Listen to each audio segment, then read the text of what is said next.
Hello and welcome back to the Restore Britain podcast. I'm Charlie Downs, I'm your host, and I'm joined today by Rupert Lowe, our leader, and Marlon West, who is a child sexual exploitation campaigner and our candidate for Mayor of Greater Manchester. Hello, chaps.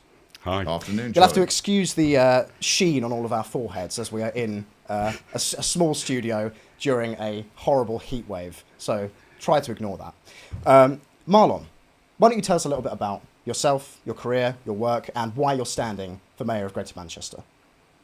Okay, so I've been a single father since Scarlett was probably about 7, which is my daughter. I qualified as a nurse from the University of Manchester back in 2001, and I've worked for the last 30 years, really, because I worked as a nursing assistant prior to that for the NHS in more or less every borough in Greater Manchester. It was only up until recently that I walked away from the NHS to get involved in the rape gang inquiry. The reason I got involved in the rape gang inquiry is because my daughter, from 14 to 18, was horrifically groomed, raped, tortured and trafficked all around the country from Greater Manchester, particularly Tameside. I think anybody could understand why that would motivate a father like yourself to get involved in politics and try and do something about this, because it seems to me, especially based on the report that we recently published, that the authorities in Greater Manchester and everywhere else have been, in many ways, actively complicit in this. Absolutely. Absolutely. So local authorities, Greater Manchester Police, as far as I'm concerned, they have been complicit in this. Yes. And again, the reason why I came into politics, I tried dealing with this at a local level, professionally with, let's say, social services and the police, and I got nowhere. It wasn't open for discussion. Hence, I needed to make a drastic change. Yeah. And that's why I came into politics. I came into politics by mistake. I am far from any career politician. And Rupert, obviously the Rape Gang Inquiry report has been out for, I think, over a week now. The pickup has been tremendous. What have you been hearing about it? Well, the pickup's been tremendous, and I'm very grateful to Marlon for all the work he did. And he's in the report, his situation's in the report, as part of this pervasive evil which has basically beset Britain. Largely, I think, as we say, and when we set out to do the Rape Gang report, the genesis of which was the fact that Nigel Farage promised it in the chamber if the government didn't have a statutory inquiry, took all the media plaudits and then didn't do it. So we've done it, and it's been a huge amount of work. Marlon knows that because he's been part of the witness bundle creation, part of the hearing, part of the creation of the report. There's been a huge amount of work going into it, and I think we, at the beginning, we had no preconceived ideas about who was doing it, why it was happening, how it was happening, and how basically it had basically propagated to the extent that it has, which is countrywide, Charlie. Yes. So, look, I mean, in answer to your question, it's gone viral in America. It's gone viral in Europe. It's gone viral in other parts of the world, particularly Australia too. I've done some media in Australia. I think most of the Anglo-Saxon countries can't quite understand how it's happened. And I think they're concerned that it may be happening in their countries. India's another example. I did an Indian interview yesterday because it's happening in India where I understand Pakistani Muslims are doing the same thing to Indian girls.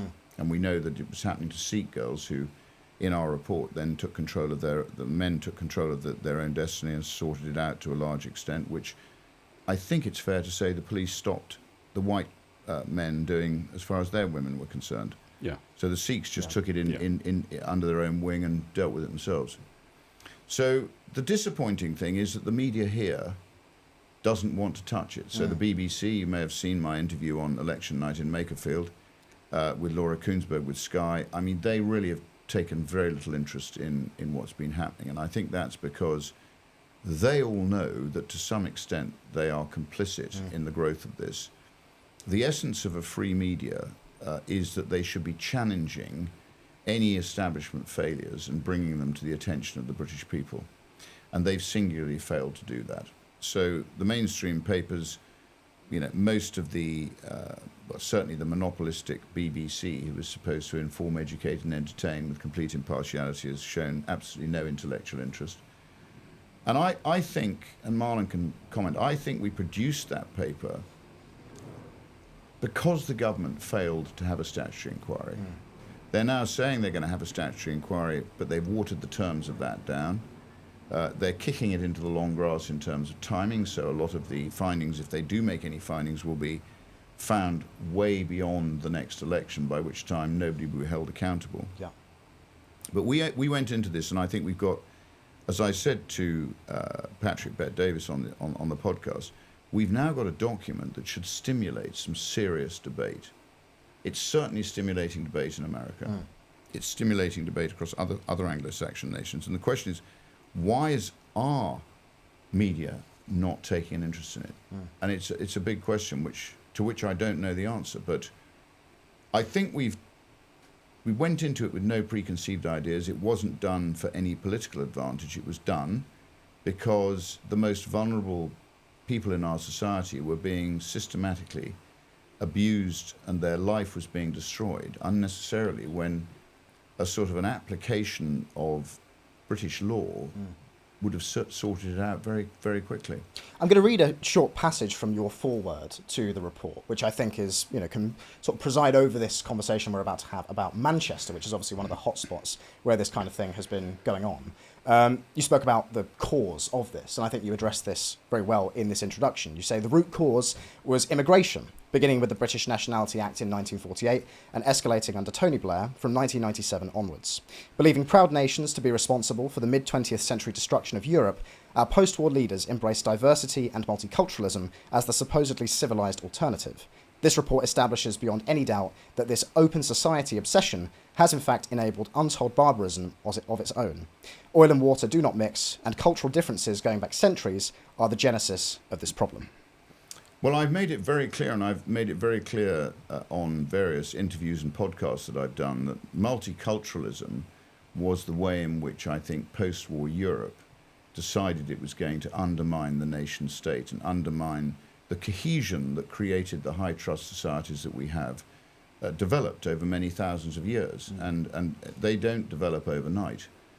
So I think it's meant that it's brought in people who don't understand how we operate. And I've said in the past, Lee Kuan Yew came to London after the war, and he modelled Singapore, which, by the way, is an incredibly successful society now, on post-war England, where you had total trust. You had people with honesty boxes for newspapers in London.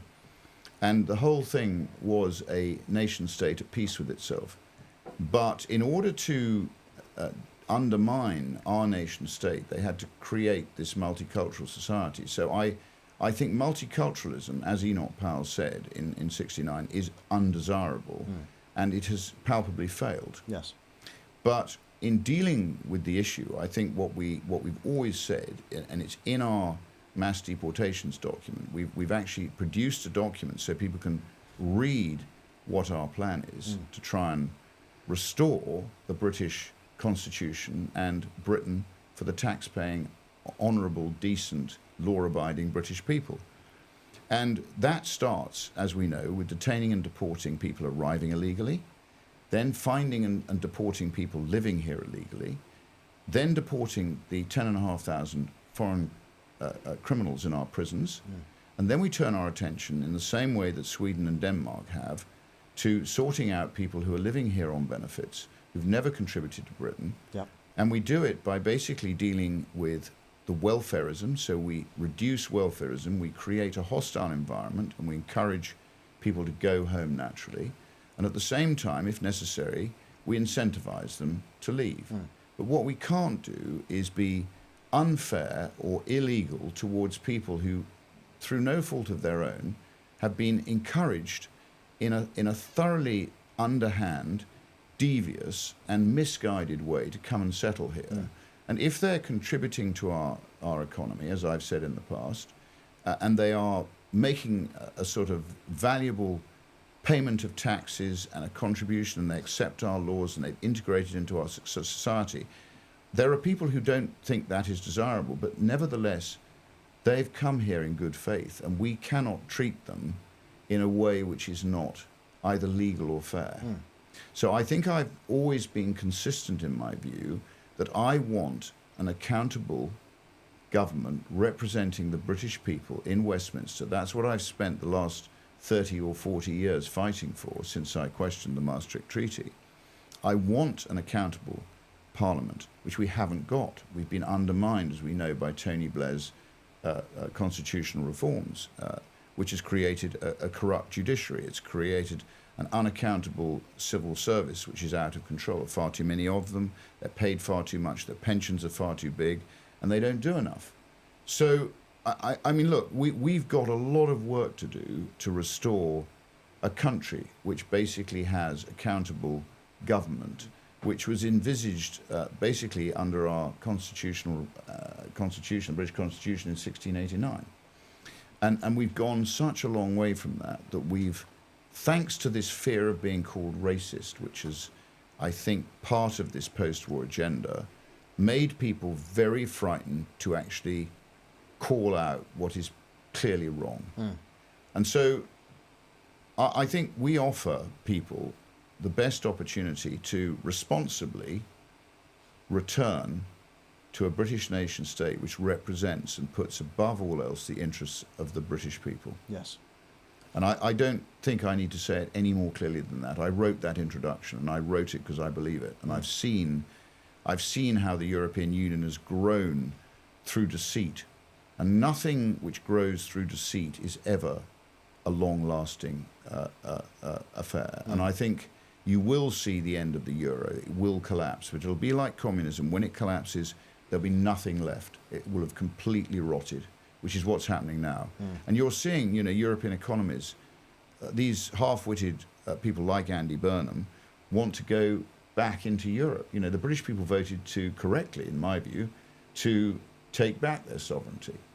But what's happening is the rejoiner and the remainer Burnham wants to go and join this failing post-war monopolistic sort of group of nations who are, as a percentage of global GDP, declining every year. Yes. Why do we want to be part of that? God only knows. I think for him it sort of brings a sense of safety, an ability to maybe blame others for the I think catastrophic they're all failures just he's devious. presiding They're over. all just devious, Charlie. The British people didn't vote for that in 2016. So with that, I think we're going to go into, Marlon, your 10 priorities for Greater Manchester. And fittingly, the first one is to open a full rape gang inquiry across Greater Manchester, including Rochdale and Oldham. Now, I'm sure we can all understand why that's a priority for you, why that's your number one priority. But why don't you tell us a little bit more about why you think that is more important than anything else? Because Manchester has been on the map for so long around grooming. Rochdale, Oldham, Tameside, Manchester city centre. Yet, especially Andy Burnham with Oldham, it's just been brushed over. There hasn't been a proper, fully comprehensive inquiry, and this is the important bit, with statutory powers that we can make all these people accountable. There's been lots of campaigning, other than myself for Tameside, there's lots of campaigners in Oldham, in Rochdale, who have never been listened to. Don't get me wrong, I do believe this is across the country. This is a virus. However, at this moment in time, I live in Manchester and I care about Manchester. This needs to be done. So Marlon, can I just ask you, because I think it'd be really interesting for our viewers, if you could just clarify, Burnham did start to look into this evil, this grooming gang evil, didn't he? Yeah. And I think I'm right in saying that he fairly quickly slammed the lid shut. And he didn't actually see it through. Is that fair? That is correct. Why don't you tell everybody? And why do you think he did that? Why didn't he want to get at the truth? I think, like most politicians, especially Labour politicians, these are Labour-run councils. And if you think of Greater Manchester and Manchester State Council, they are Labour-run. Once they open up Pandora box, and I'm not just talking social workers who are covering it up or police officers, I'm talking a lot higher than this. MPs, councillors, That's the fear, because once that box is opened, it will make them all accountable, and it will destroy Labour. Even just in Manchester, it will destroy them nationally, because once the truth is out, the public will be in disgrace. That's why. Like, the other point to that is myself and my daughter were in the Baird inquiry. The Baird inquiry was an independent investigation into the treatment of women and children by Greater Manchester Police. And we've been published in that. My daughter had gone missing at 14 years old. She'd been missing for 2 weeks. Imagine as a father, I was so distressed. And then I find out the police did pick her up. They took her back to the police station with a male officer as well and strip searched her after she'd been raped systematically for 2 weeks. And their excuse was they were looking for an e-cig. Bloody hell. And nothing has been done. I have not heard anything about that since. There is a complaint, which is another system that I get frustrated with. So it goes to police standards. Well, all these complaints procedures, Marlon, are designed to frustrate the complainant. Yeah. They're not interested in the truth, and I get it like you. They don't bother to answer DSARs, which you and I are required to do. Yeah. They basically are a law unto themselves. It's basically the police marking their own homework, and they have this extremely sort of bureaucratic way of deflecting any criticism which they don't want to hear. So I think you've been incredibly brave to appear, tell your story, and I think it's fantastic that you're now standing as Mayor of Manchester to give everybody an opportunity to vote for you to put this right. I think that's incredibly powerful, and I'm delighted that Restore Britain is helping you to do that. Thank you. I feel very humble. Thank you. What I will promise is around the safety of women, and I don't like the word girls, children. Yeah. Let's say it as it is. I promise I will get accountability. Yes. Absolutely. Yeah, it makes me quite sad that when you read names of towns like Rochdale, for example, the only thing that name brings to my mind is the kind of thing you're talking about. These towns which are beautiful. I mean, Rochdale is a beautiful town. I mean, admittedly I've not been there, but I've seen plenty of pictures of it. Picturesque English town. Rochdale, for example, Rochdale Town Hall, and anyone in Manchester will tell you this, is one of the most gorgeous Victorian buildings that probably Great Manchester's got. Yeah. Oldham, some lovely architecture, again, from the old time of Mills when there was a lot of work there and money. Yeah. But a lot of these are being knocked down now. Yeah, yeah. Because they're not maintained anymore. It's just symbolic, isn't it? I think it's symbolic of what's happening to our nation as a whole. Your second priority, Marlon, is putting visible policing back on our streets and cracking down on antisocial behaviour. Now, this obviously links in with the first point, but why don't you tell me a little bit about the failures of Greater Manchester Police and why you think this is such an important priority? Because, you can drive to any town in Greater Manchester 7, 8 o'clock at night, and it is full of youths causing problems, violence, criminal action, but you never see a local bobby, as I call them.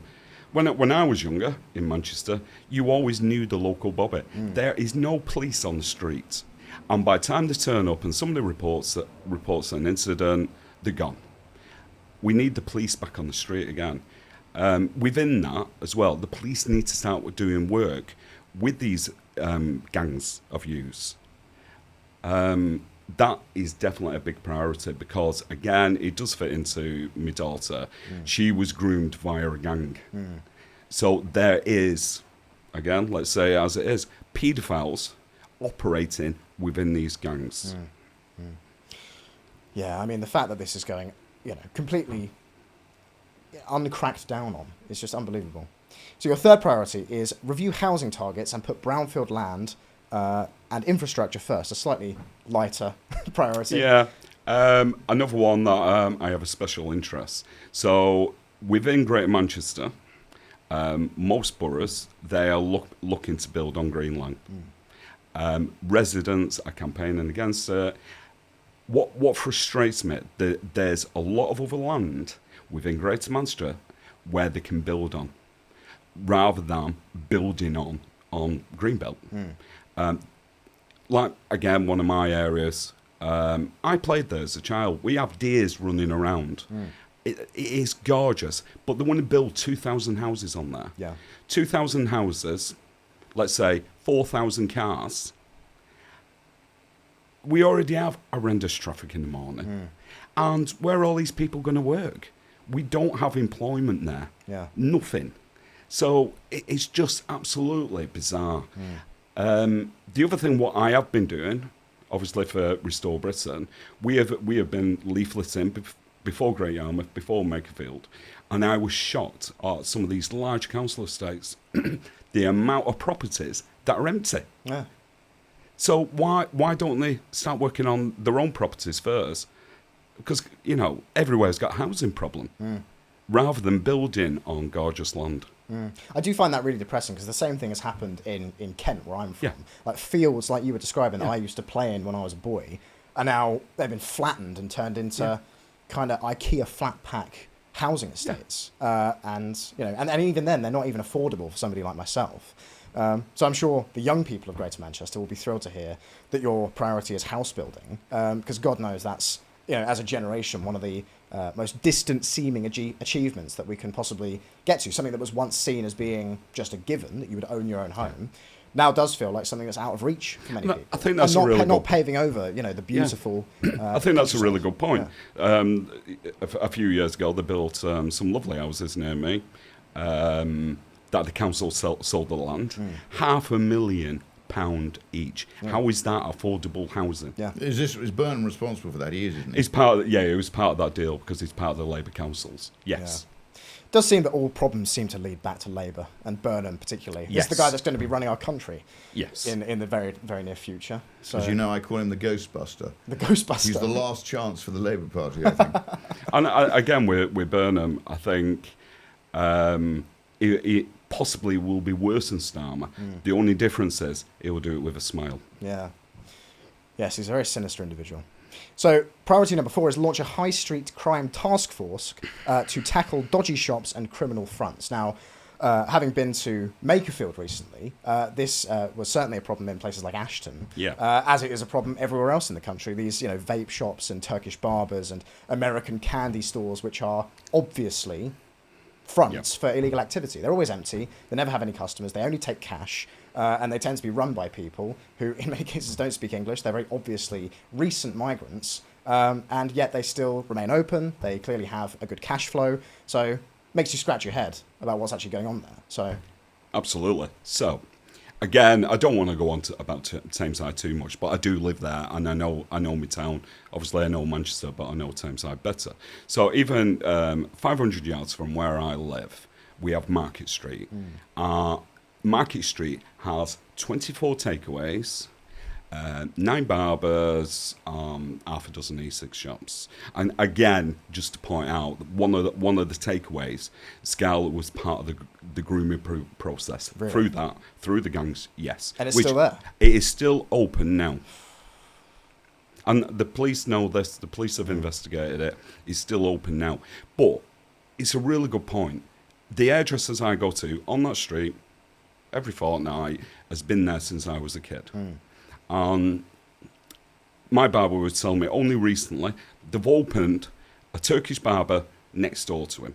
Brilliant. And he's complained about it, and the council have just ignored it. But what he was telling me, and I found this fascinating, the 4 barber chairs that they actually put in there, £7,500 each. And he said, I couldn't afford that. And we got 4 or 5 barbers working for us. I couldn't afford that, and I couldn't even justify it.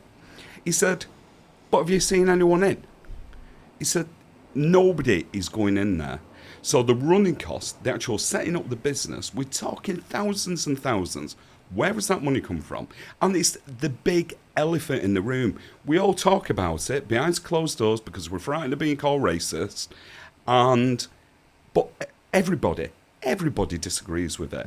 These need investigating. Like I did one of my own investigations into the takeaway where my daughter was groomed, and I passed this over to the tax. It was registers the business as a furniture shop, Right. but it was a chicken shop, fried chicken shop. Yeah. And this is what they're doing. All of them across the country. I don't think Manchester's anything special. Need investigation. But what I will say, let's start doing this in Manchester now. We can be the gold standard for the rest of the cities and towns in the UK. Yeah. But somebody needs to start doing it. Well, I've got to say, one of the darkest elements of the revelations of the Rape Gang Inquiry report, for me, was that the criminal networks that were doing this kind of thing weren't just doing it because they were seedy degenerates who just enjoyed it. They were doing it because it was a business. Yeah. They were Yeah. grooming, trafficking, abusing, torturing, and raping these girls in exchange for money. You know, Yeah. they were passing these girls around, in exchange for cash. And so everybody has known for a long time that these Turkish barbers and vape shops and all the rest of it are fronts for money laundering because it's obvious. But I always assumed it was probably just drugs or possibly something darker than that, maybe human smuggling, human trafficking. But it is also, alongside those things, the grooming gangs that are laundering their money through these businesses. Yes. So, just to be clear for the viewers, it isn't some random paedophile. This is organised crime. Yeah. So a lot of these girls who have been groomed during the day, I'll have them doing county lines, and then at night they'll be prostituting them out because they can earn money out of them 24/7. Yeah. And then they're laundering all the money through the barbers, through the E6 shops. Yeah. The new one, which has only really just hit Manchester, is the sweet shops. Yeah. This is what they're doing. This is where the money's going. Yet again, I just I'll say it again, it's the elephant in the room, and it shocks me that nobody will do anything about this. Yeah. And I've said before, and I will say again, that if you are one of the rare customers for one of these shops, then you are actually participating in this kind of criminal activity. You know, you are actually part of the problem if you patronise these dodgy Turkish barbers and vape shops and the rest of it. You should boycott them. That's my view, is that we should boycott these businesses and have the police investigate them, because if they've got no customers, how the hell are they staying open? To be fair, I will stick up for Great Manchester Police a little bit. Since 2016, they closed down 2 shops, and these weren't takeaways. These were news agents, what I call news agents. Yet the next day, they're open again. Same people. Cousins, wives, family members. Yeah. The next day. Because all they have to do is just change the name. Yeah. And even with the barbers, you see it where the first owner disappears after a month or 2, possibly prison. Yeah. It doesn't close down, and somebody else moves into it and runs it. And you see this a lot of change of ownership. Yeah. This must link to the clannish aspect of certainly the rape gangs. Yeah. Which is that there are these large networks, yes, of criminal associates, but also brothers, uncles, cousins, all this sort of thing. Now, I don't know about you, but if my brother or uncle called me up and asked me over to his flat to do the kind of thing they were doing, I'd probably call the police. But that doesn't happen in these communities. Because it's culturally accepted. Yes. That's why. Yes. So priority number 5 is to clear out Piccadilly Gardens and make it safe for families again. Now, for a non-local, why don't you explain what that is all about? Piccadilly Gardens, what I'd like to say first, obviously I'm a lot older. So in the late 70s, early 80s, when my mum would take me into Manchester for school uniforms or whatever, and it would make it a special day, we'd go to Piccadilly Gardens because it was a garden. It was gorgeous. Everybody knows that. What it was like in the 70s and 80s, and probably prior to that. What it has become is youths, lots of them. I'm saying youths, teenagers to people in their 20s, across all Greater Manchester. I have worked with this area professionally. So one of my background is substance misuse. So I was a substance misuse nurse. Spice, we've all heard of Spice. Yeah. Spice started in Piccadilly Gardens. Did it? constantly, we have problems with it. When I say problems, most of it is criminal. I'm fighting. I've dealt with, also professionally, a number of girls who have been groomed there because it's a target, because they know it's an area where you've got a load of teenagers who are intoxicated with substances, which makes them more vulnerable. Yeah. But everybody in Manchester knows about Piccadilly Gardens. You have a teenage child, the last place you want your child to be is Piccadilly Gardens because the drugs is on a different level. So, we hear it constantly in the Manchester Evening News of somebody being stabbed. So there's a lot of knife crime there. Nothing's being done about it. GMP will say this and they'll say that, and this has been going on now for 5-6 years. Nothing's been done. So clearing it out, what does that look like? So, police presence. Yeah. But also, I am a strong believer of somehow we need to interact with these teenagers because they're just going to move to somewhere else.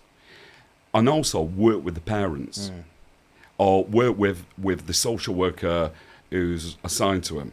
Whoever that guardian is, we need to be working with them and giving them an alternative. Yes. So priority number 6 is back pubs and the nighttime economy by tackling crime, red tape and business rates. Okay. So this come from, I've never been a landlord. I've always worked in health. But in Makerfield and campaigning, we went round to all the pubs. I know you did as well, Rupert. I was shocked. I felt rude that I didn't even know how much money they are not making. There was one youngish landlady, and she was making £100 a week. And I said to her, "But why? Just go and get a job." She said, "Because I'll make myself homeless. I live above." And then when she started breaking down how much she's giving to the brewery, how much VAT she's paying, out of the profit, and the other one was the sports channel. I couldn't believe paying thousands and thousands Just to show it? Yeah. I just thought it was, You should have rates. plus the rates. Yeah. And we met a publican who was going to shut down if it doesn't change fairly quickly. You can't make any money. And what's important, and again, we've seen this across the country. Manchester isn't anything special. Of all the pubs what have closed down, and I'm going to quote you on this. It's the heart of the community, and it really, really is. Yeah. We need to. There's not many pubs left. We need to keep onto them, keep them open, and support them. And I don't understand again why the government hasn't intervened to support them. Do Labour just want rid of all the pubs? Do they want us completely isolated in the community? Well, is there an agenda, Marlon, to break up the community? Yes. Do you think that's all part of this multicultural, absolutely, sort of misguided to plan? Just dilute the community? The stronger the community is, the less problem we have with a lot of this stuff, because people talk to each other in the pub. It becomes a focus. Yeah. It's almost a sort of safety valve. Yeah. Not just for that, but also for people who are lonely. Yeah. It's face-to-face contact. It's a focal point. It is. Do you think the changing demographics of Greater Manchester is having any effect on this? Within the pubs? Well, just in terms of the kind of people that use pubs. And obviously, in higher cultural areas, pubs are well and truly gone. Yeah. They've closed down. However, I think in more your white British areas, no. I think there's a difference there. Yeah. I've got a meeting next week with a local landlord, and this pub has been there since the 60s, and he's looking at closing down. And he said, "Can you come?" And he said, "I don't know what support you can offer me, but please meet up with me," which I am going to do, because there was 6 pubs on this council estate. And I've probably been in them all when I was in my 20s. It is the last one on the estate. Yeah.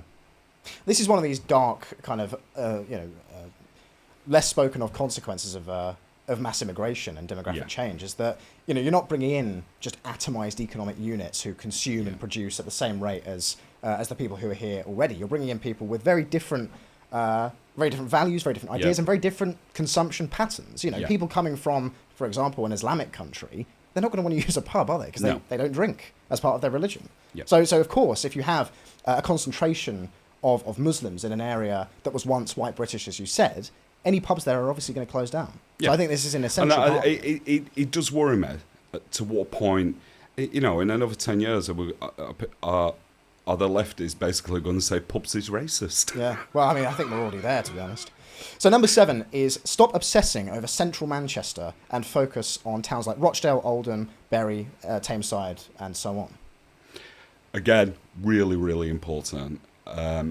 So what Burnham's done, in my opinion, he has spent a lot of his time and focus on Manchester City Centre, but neglected every single one of the boroughs. And why is that? Is it because he wants to present a kind of certain face of Manchester? Yeah. Like a Potemkin village? Yeah. And, B network, B buses, it costs millions to set up. It isn't cost effective. He promised the public he wouldn't put the fare up, but he had to. And it still cost us money. That is not financially beneficial. And also, it's a bit rubbish. Everyone complains about it. It's unreliable service. That seriously needs assessing. The other boroughs, and it kind of fits into some of the other things I said, we need employment within the other boroughs. We need businesses to invest. Only last year, in Tameside, Rolls-Royce pulled out of building a plant there. That would have been amazing for Tameside, but not even just Tameside, the rest of the boroughs. And more so for the younger people, because there have been opportunities there to do proper apprentices. Yeah. As mechanics or secretaries or whatever. That would have been a massive opportunity. And why was that? Why did that not happen? So they pulled out on the last minute. We're not completely sure. One of the things was the infrastructure of the motorways. The M60, I read somewhere the other day, it's actually worse than the M25 now. Gosh, I don't envy that. So, again, the infrastructure, the motorways, all the traffic management needs prioritising. So number 8 is hold a women's safety summit in every area of Greater Manchester. Now, obviously, we've covered this ground quite heavily already, but I think it's it's self-evident why this is necessary in Greater Manchester. Because it gives women a voice. Yeah. And what I would do, because I've experienced it firsthand, is I would listen. Because nobody has listened to any of the girls, any of the women. And it's not just women, to be fair, it's parents. Yeah. Everyone forgets parents in all this. We're the ones who are dealing with this. So we have regular summits for women in every borough where they can come confident with confidentiality, because I'm not sure that has happened in the past. And it is amazing for a party like the Labour Party, which is nominally committed to women's rights and all the rest of it, that this kind of thing has gone on and flourished under their watch, and that it takes a party like ours to actually say, well, maybe we should listen to what's happening to the women of somewhere like Greater Manchester. Maybe we should give them a platform. Makerfield. And Makerfield is slightly different from, let's say, Rochdale or Oldham. But even in Makerfield, when we were knocking on the doors, and what I was saying to them is, what are your concerns? Safety. Safety came up every single time. Yeah. Even when they didn't want to vote for us, they still say safety because they don't feel safe going out at night. Yes. So number 9 is support new businesses across every borough and create more career opportunities for young people. Now, you've already touched on that. That's what. This has to happen. All these deprived areas, unemployment, and a lot of that is because there's no opportunity there. So we do need to look at, like I was saying about Rolls-Royce, looking at the bigger companies to start investing, not in Manchester City Centre, but in the boroughs, because the Manchester people are hard-working people. Yes. And they want to work, and they want that opportunity. And Burnham's never done that. Yeah, yeah. It's very sad how so many of these towns have just been hollowed out. No industry there, no jobs. And then again, like it's those towns that have been most heavily impacted by multiculturalism. That's something I can never quite figure out why it's the case. Why is it those towns that have been, flooded with people from all over the world? It's very insidious in my view. So number 10 is set up GMCA community hubs in every borough to hear local concerns and keep residents informed. Yeah, that needs to happen with Burnham's legacy. They have a lovely office on Oxford Street, the GMCA. I've been there a number of times. I'm not sure we really need that. It's extremely posh. We need to start building hubs in the boroughs where they're staffed 5 days a week and actually getting to know your own communities and where that money's going to be spent. Certainly sounds like a more sensible use of funds than having a big plush office. Yeah. Yeah. I mean, that's something you encounter quite regularly on the Public Accounts Committee, Rupert. It's just excessive spending when it comes to the comfort of the staff. But well, we see taxpayers' money, Charlie, disappearing down the drain at an incredible rate. And there's no accountability. There's no ministerial understanding of what needs to be done to change it, because most of the ministers haven't got any experience. Yeah. And they're probably quite enjoying the plush offices themselves. And these socialists, they love a big office, big car, bit of status, even though, they say they don't. Just watch what the hands are doing, not what the mouth is saying. You see them. I saw even old Keir Starmer hopping into a top of the Range Rover outside 10 Downing Street, looking like a relieved man. Yesterday at Prime Minister's Questions, I've never seen a man look so relieved in my life. And he was actually quite funny yesterday at Prime Minister's Questions. He cracked a joke, which was, which perhaps he should have done more often when he was in power. I do worry that we're going to be sad to see him go in a year's time under Burnham. I do. But Marlon, I'm interested, so you've got, I think, Manchester, I was chairman of a Manchester stockbroking business called WH Ireland. Yeah. So I sort of know Manchester quite well. I used to go there to the board meetings quite a bit, and they had an office right in the centre of Manchester. When you talk about rebuilding opportunity and, if you like, life for young people, will you centre that round sport and sports clubs? And my question is, you've got some great sporting franchises in Manchester. I mean, can you work with them? Or are they already absorbed in their own academy structures and other things? I'm thinking of Man City, Man United. You've got football clubs everywhere around Greater Manchester. Yes and no. I think with United City, and it's quite prestige.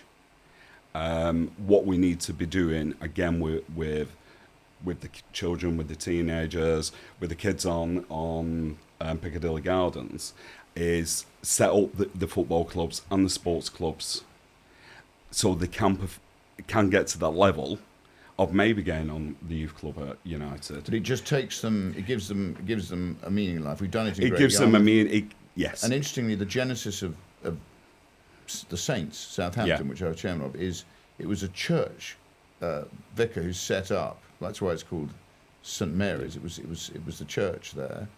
Basically, it was set up to help exactly the same way that we see it now, to give young men an opportunity to exercise, participate in a community sport, and then start to hopefully launch their ability to contribute to the community.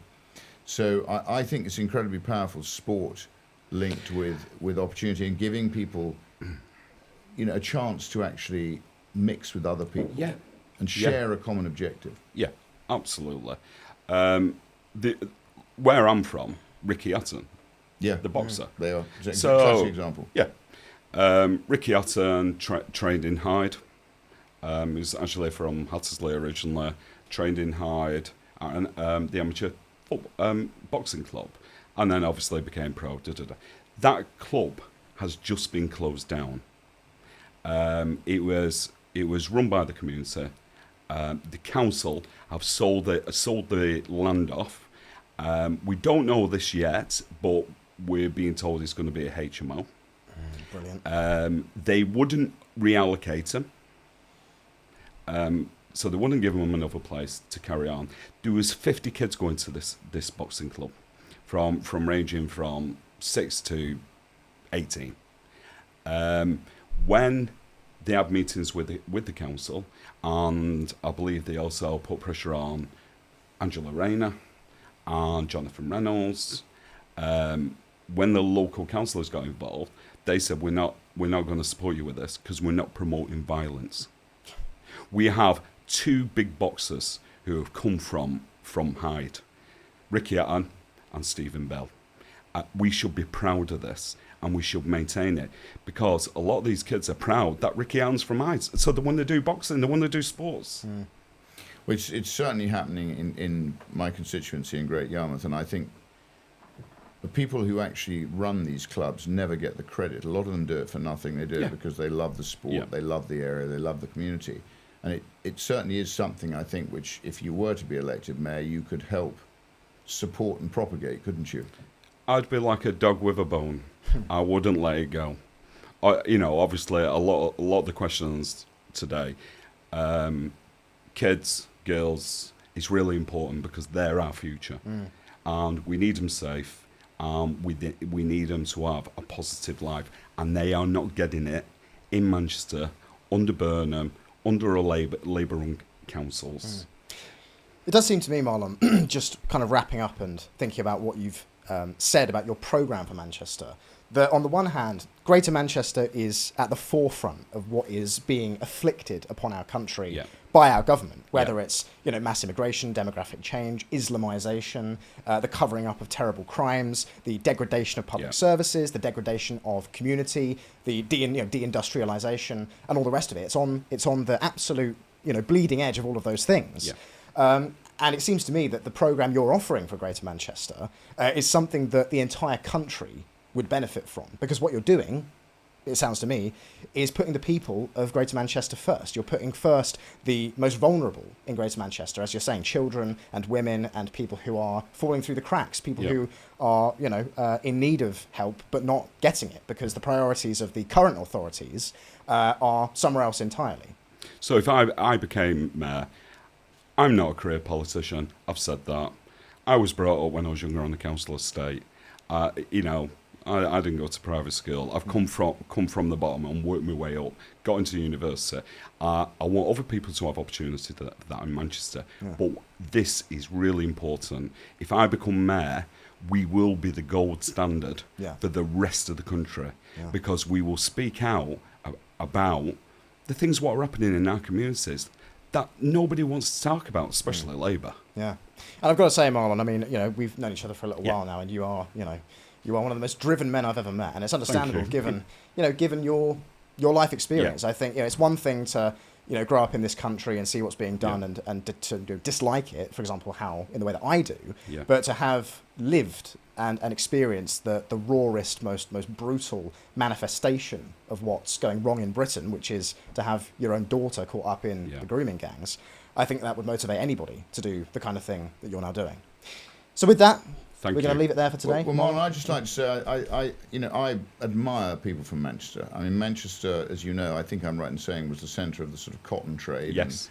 It was incredibly wealthy, as you say, but it's still, having got to know a few people in Manchester, I think the real driver of our economy is often in Manchester. You've got real wealth being created. You've got people doing real things, not like London, where it's all based on printed money and quantitative easing and sort of getting high on your own supply. Manchester, I think people do understand the value of money. They still effectively respect Manchester and their communities. They do, yes. And I think, to your point, if you are elected, and I hope you are, you've got a great opportunity, I think, to create the model of how we would like to see Britain restored. Absolutely, yes. And the other thing I'd like to say about Manchester, the people are lovely and warm. They will talk to anyone. And very I think that's special. Very good. Yeah. Well, with that, we're going to leave it there for today. So thank you all very much for joining us. If you're not already a member of Restore Britain, please do join us. It's just £20 a year, which, as Rupert likes to say, is the cost of 2 pints in some upmarket 2 London pints pub. in the wrong pub, Charlie. That's right. That's right. So thank you for joining us today, and we will see you very soon. Not Wetherspoons. Not Wetherspoons.